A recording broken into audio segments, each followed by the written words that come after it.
Assalamualaikum warahmatullahi wabarakatuh. Alhamdulillah, kita panjatkan puji syukur kehadirat Allah Subhanahu wa taala yang mana berkat rahmat dan hidayahnya kita dapat bertemu pada pertemuan kali ini. Kemudian salawat dan salam tidak lupa pula kita haturkan kepada junjungan alam yakni Nabi besar kita Muhammad sallallahu alaihi wasallam. Biqauli Allahumma shalli ala sayyidina Muhammad wa ala ali sayyidina Muhammad. Baiklah Anda sekalian, pada pertemuan kali ini insya Allah kita akan mulai membahas materi awal yaitu tentang kewirausahaan, rekayasa jasa profesi dan profesionalisme pada mata pelajaran prakarya dan kewirausahaan kelas 12 tahun pelajaran 2020 di SMA Sains Tafisia. Baiklah Anda sekalian, kita mulai dengan basmalah. Bismillahirrahmanirrahim. Baiklah. Oke, ada beberapa poin penting profesi pada umumnya yang perlu kita pahami. Pertama, pengertian kita sehari-hari umumnya kita ketahui bahwa profesi itu diartikan sebagai suatu jenis bidang pekerjaan ya. Jadi profesi dokter, polisi, guru, desain grafis dan lain sebagainya ya.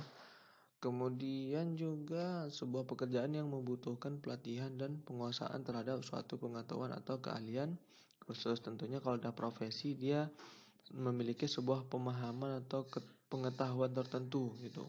Ya, apabila di bidang kesehatan, ya dokter, di bidang hukum ada polisi atau pengacara gitu.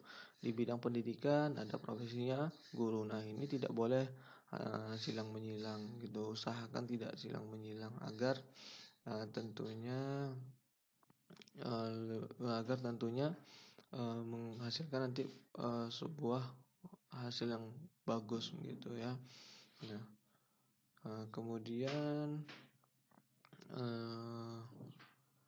suatu profesi biasanya memiliki asosiasi profesi. Nah, dalam sebuah profesi itu biasanya ada organisasi perkumpulannya gitu ya, kode etik ataupun norma-normanya lah tuh ya, norma-norma dalam profesinya, serta proses sertifikasi dan lisensi. Sertifikasi dan lisensi ini maksudnya adalah pengakuan dari atasannya bahwasanya dia ini udah kompeten lah pada bidangnya ya. Kemudian juga profesi ini adalah pekerjaan ya, namun tidak semua pekerjaan adalah profesi.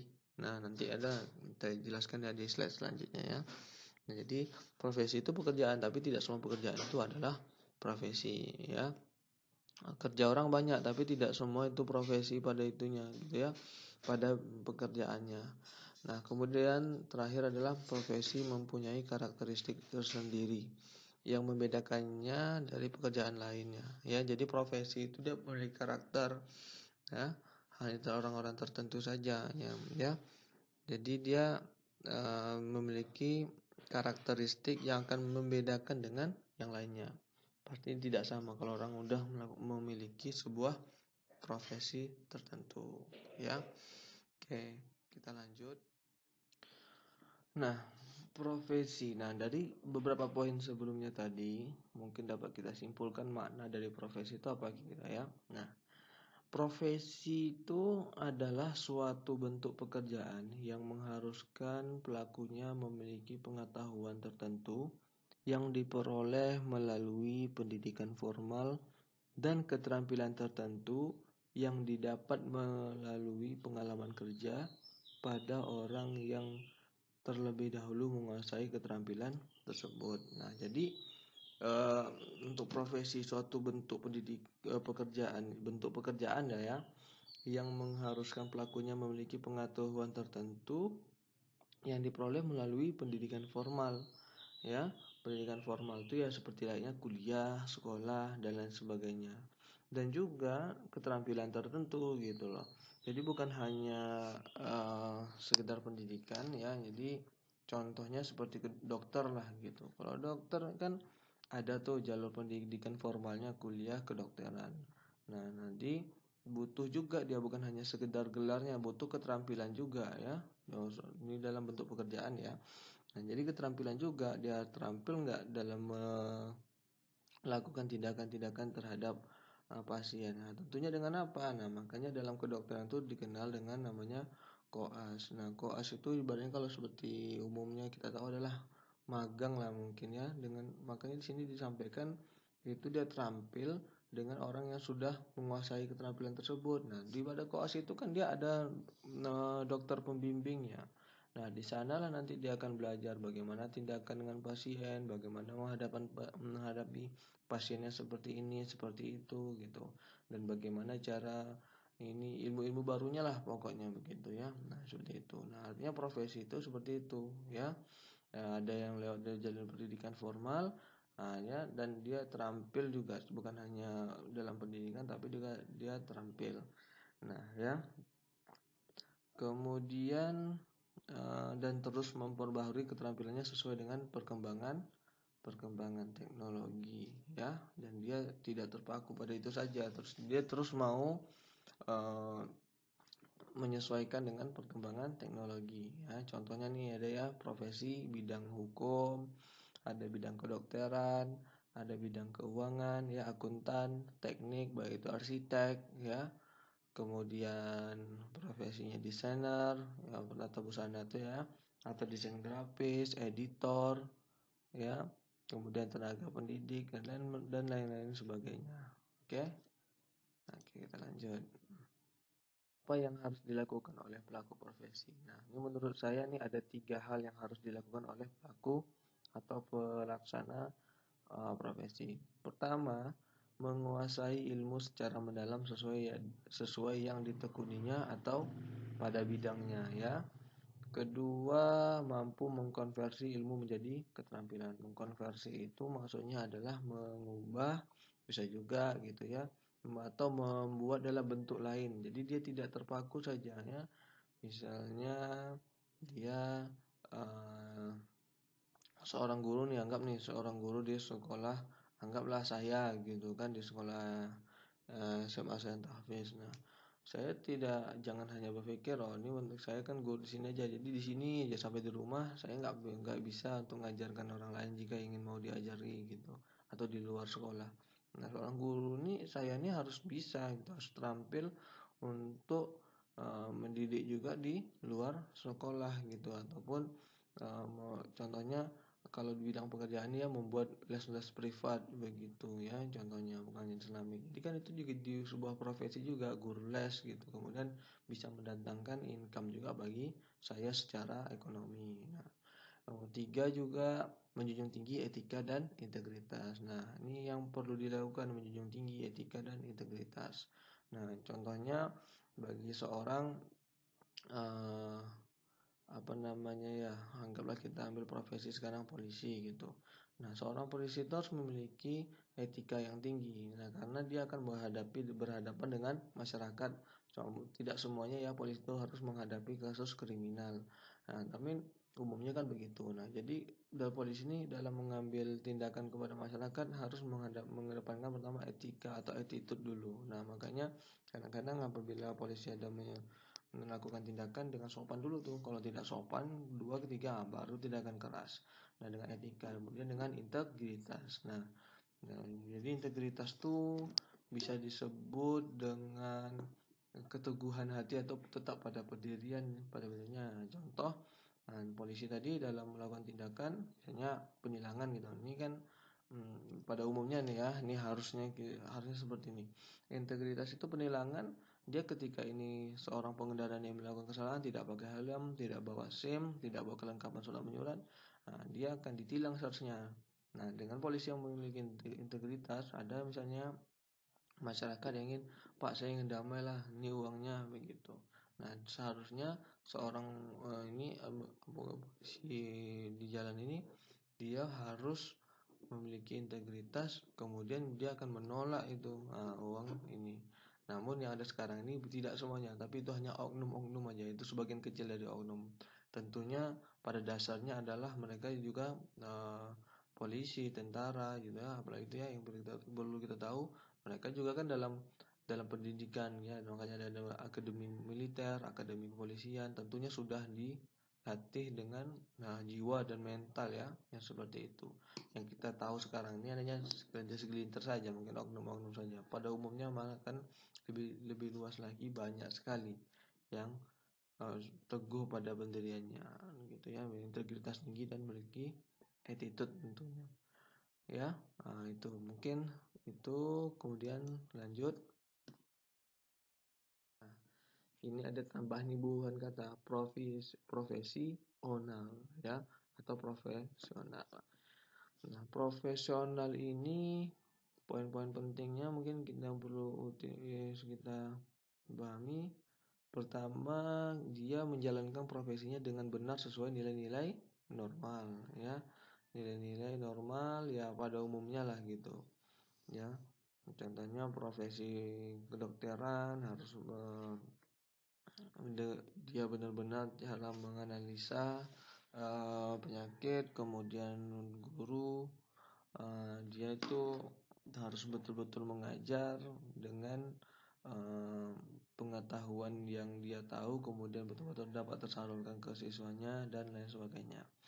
Kedua, juga memiliki komitmen ya, ini profesional ya, kita pahami dulu ya secara umum. Memiliki komitmen itu dia tidak mau neko-neko ya. Kalau dia sebut A ya tetap A lah, sama juga dia kurang lebih dengan keteguhan itu. Tanggung jawab, kejujuran, cara berpikir yang sistematik. Sistematik ini artinya dia tidak buntu satu jalan. Ketika dia ketemu jalan A bentok, dia akan punya secepat mungkin planning B, planning C. Nah, ataupun contoh lainnya adalah dia itu melakukan dalam pikiran ya, sistematis itu berpikirnya tidak hanya kaku ya, tidak hanya kaku pada satu titik saja ya, tapi dia bisa melakukan berdasarkan dengan sumber-sumber lain gitu ya. Tentunya yang terakhir adalah menguasai materi. Ini seorang profesional ya, nama profesional pasti menguasai materi gitu ya. Nah, kemudian memiliki suatu profesi tertentu. Yang namanya profesional pasti dia ada profesi. Kalau belum ada profesi dia bukan profesional namanya itu ya. Nah, itu masih mencari-cari dan masih. Nah, suatu aktivitas yang menerima bayaran. Nah, bisa juga nih kebanyakan profesional gitu. Nah, sebagai lawan kata dari amatir ya. Jadi sebagai lawan kata dari amatir. Amatir tuh ya ibaratnya masih ya sekedar dikerjakan lah gitu ya, belum mendatangkan income, dia masih amatir tuh, masih biasa-biasa aja. Nah, contohnya apa? Nah, ini contohnya, petinju profesional menerima bayaran untuk pertandingan tinju yang dilakukannya. Nah, sementara olahraga tinju sendiri umumnya tidak dianggap sebagai profesi ya, pada umumnya nih ya, bukan profesinya. Itu misalnya ada anak kan, ayahnya seorang olahraga tinju. Misalnya Bulan, ayah kamu profesinya apa? Profesi saya petinju bu. Kan agak aneh gitu dengannya ya, bukan petinju ya.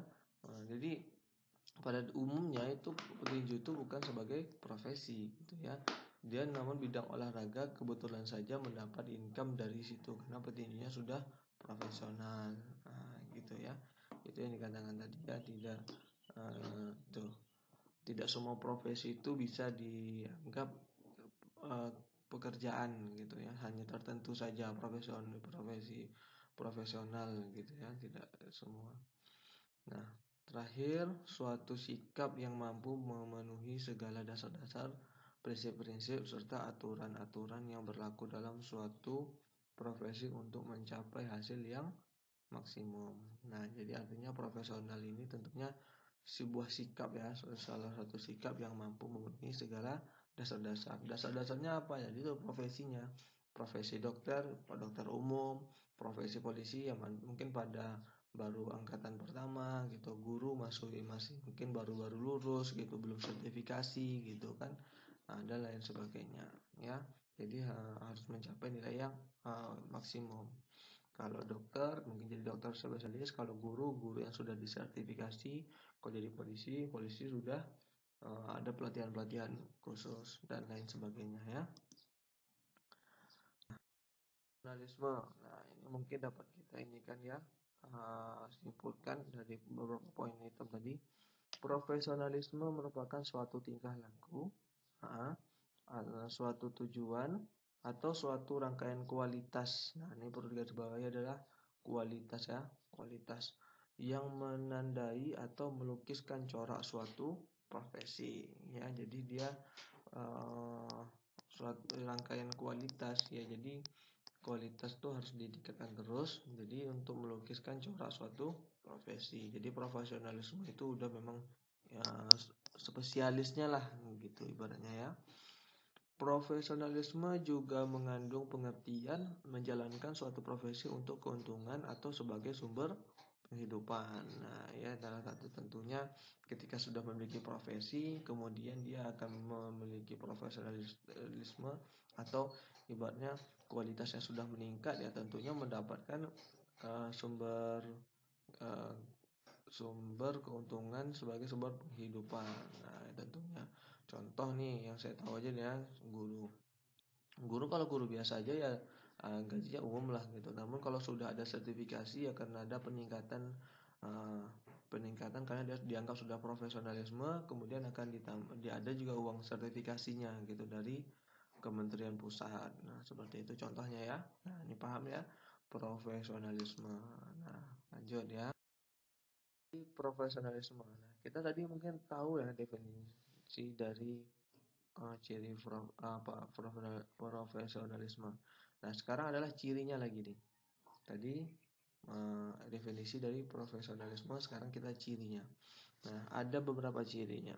Nah, yang menurut saya ya, ciri-ciri dari seorang profesionalisme ini, pertama menghendaki sifat mengejar kesempurnaan hasil. Sehingga kita dituntut untuk selalu mencari peningkatan mutu.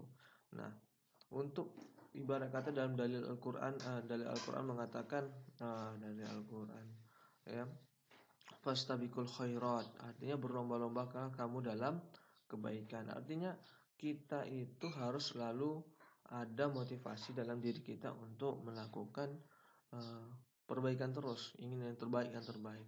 Nah, apapun hasilnya baru kita ikhlaskan. Jadi ikhtiar kemudian ikhlaskan. Kalau kita syukur-syukur kita berhasil atas pengajaran kita ya kita ucapkan alhamdulillah. Kalaupun belum sampai ya kita ikhlaskan kalau memang ternyata Allah bilang itu kita belum harus sampai di sana. Namun untuk berlomba-lomba kebaikan itu sangat diperlukan sekali ya untuk meningkatkan kualitas mutu ya terus mau belajar misalnya entah ikut pelatihan seminar pada bidangnya ya macam seperti guru nih banyak seminar online bagaimana cara mengajar begini mengajar begitu. Nah itulah salah satu contohnya.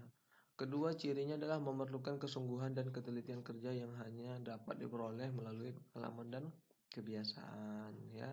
Jadi yang kedua itu adalah dia sungguh-sungguh dan teliti terus. Jadi ketika dia sekarang saya ini gagal, apa ya kesalahan saya? Oh, ditelitinya terus. Oh, ini salah saya. Berarti besok saya nggak boleh ngulangi lagi. Artinya dia akan terus bersungguh-sungguh perbaikan-perbaikan terus ya. Contohnya ya mungkin seperti kita tahu bersama mungkin orang-orang sains ya umum tahu ya seperti membuat lampu gitu ya siapa namanya uh, Thomas Alva Edison ya kalau salah mungkin tolong diperbaiki yang menciptakan lampu berapa kali itu dia dalam percobaan-percobaan untuk menciptakan lampu ya apakah dia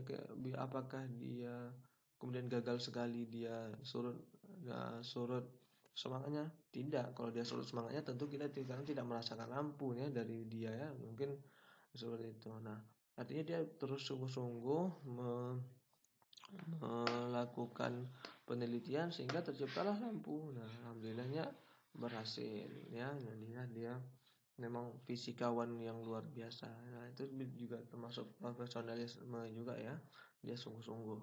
Kemudian ciri yang ketiga menuntut ketekunan dan ketabahan ya, yaitu sifat tidak mudah puas atau putus asa sampai hasilnya tercapai. Nah, itu tadi ya seperti contoh penemu lampu tadi ya.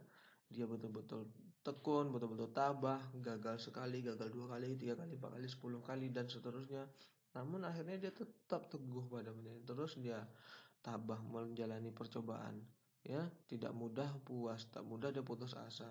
Oh bisa begini, coba begini, coba begitu. Nah akhirnya tercapailah sekarang yang seperti kita rasakan ya, penerangan lampu.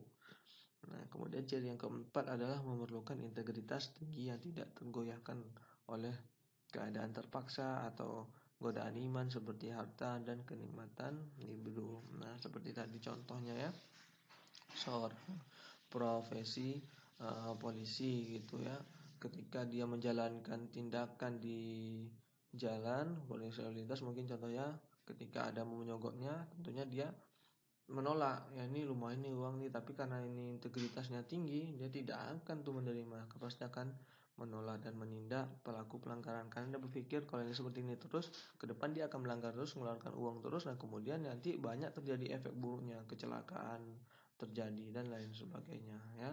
Contoh cirinya.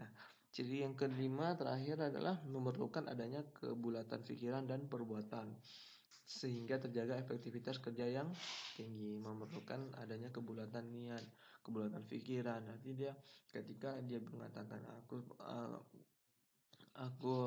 akan menjadi orang profesional katanya gitu kan, dia akan menjalankan pikiran dan perbuatannya pasti akan istiqomah lah, bahasa kita istiqomah dengan apa yang dia niatkan pada sebelumnya. Nah dari dia di atas dapat kita pahami bahwa tidaklah mudah untuk menjadi seorang profesionalisme, karena memang butuh-butuh yang dilawan bukan orang lain tapi diri dia sendiri. Dapat kita simpulkan ya, ciri profesionalisme itu artinya kenapa dikatakan uh, agak sulit, karena memang yang dilawannya ada dirinya. Memang karena Rasulullah juga mengatakan bahwasanya musuh yang paling berat itu bukan orang lain tapi adalah diri kita sendiri, melawan nafsu kita yang perlu kita lawan. Ketika itu bisa kita redam, insya Allah kita akan menjadi orang yang profesionalisme dalam melakukan sebuah pekerjaan. Nah, kemudian seorang yang disebut dengan profesionalisme adalah mereka yang sangat kompeten dalam kompetensi tertentu yang mendasari kinerjanya. Nah, jadi orang yang profesionalisme ini tentunya dia orang yang sudah kompeten lah pada bidangnya. Contohnya ya pakar. Nanti kan kita lihat tuh di TV ada pakar IT. Nah, artinya dia memang itu udah profesionalisme sekali dia tuh dengan ini. Artinya dia memang udah pakarnya lah gitu ya. Jadi pada bidangnya dan lain sebagainya. Saya rasa mungkin umum kalian sudah tahu. Nah, jadi inilah ciri-ciri profesionalisme. Jadi sedikitnya sudah kita bahas profesi dan profesionalisme. Nah, oke, mungkin ini dulu ya, nggak usah banyak-banyak dulu. Oke, kemudian kalau bisa kita ada diskusi di sini. Barangkali ada penyampaian saya yang kurang jelas atau kurang paham atau salah penyampaian, kita diskusikan. Nah, insya Allah ke minggu depan kita akan bahas lagi detailnya dengan profesi dan profesionalisme. Setelah itu nanti baru kita lanjut pada contoh-contoh real di lapangan ya. Nah ini yang pengertian profesi profesionalisme ini saya rasa di buku saya baca-baca nggak ada ya. Jadi ini saya harap bukan hanya disimpan videonya, tapi kalau bisa dicatat, karena dicatat tuh apa pentingnya dicatat. Nah dicatat tuh kalian bisa mengambil intisari atau rangkuman dari mana, dari akal pikiran kalian catat ke kertas, artinya itu melewati akal dulu. Beda kalau kalian lihat slide saya, kalian catat, itu dari komputer hanya pindah ke kertas. Tapi kalau kalian saring di otak, jadi isi pikiran kalian tumpahkan di kertas, nah itu insya Allah akan ingat tuh terus. Nah, ini jadi penting, jangan hanya mengcopy yang ada di slide, tapi kalian terima di otak kalian. Kalau di slide saya ini kalian tidak paham, jangan kalian pindahkan kertas dulu, tapi harus saring dulu ke pikiran kalian agar kalian paham, kemudian baru kalian dari pikiran kalian saring lagi masukkan ke dalam kertas. Nah, itu baru bisa kalian paham. Nah, jadi harapan setelah ini kita diskusi di Google Class. Jadi insya Allah kita bahas di situ. Apabila saya mungkin belum bisa jawab sekarang, insya Allah saya simpan dulu pertanyaannya, kita jawab nanti minggu depan. Oke, saya rasa itu dulu. Silakan nanti apabila ada pertanyaan kita diskusi di Google Classroom. Terima kasih. Sekian dulu. Wassalamualaikum warahmatullahi wabarakatuh.